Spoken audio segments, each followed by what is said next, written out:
Ito nga, nagpa-picture si ate sa akin. Siyempre, sinama ko yung sarili ko. Oh, di ba? Haba-baba, girl. Ito nga, nasa bus na kami. Kaya nakita ko si ate. Yung cellphone ko kasi.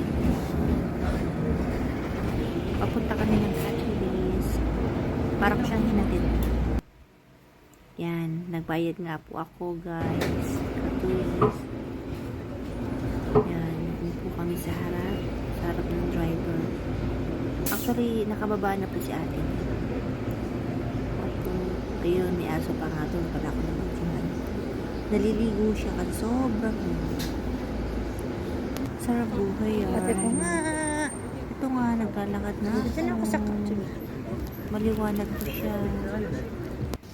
At ito nga, pumunta ako ng Indian basket.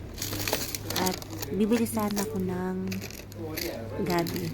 Kaso napatingin ako sa net, nakakita ako ng hito, my favorite. Yeah, love it so much.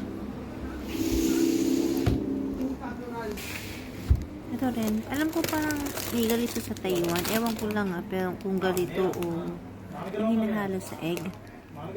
Kung halos parehas. Hindi ko lang sure. Medyo mahal kaya baba muna natin siya. Hahaha. Inom muna tayo.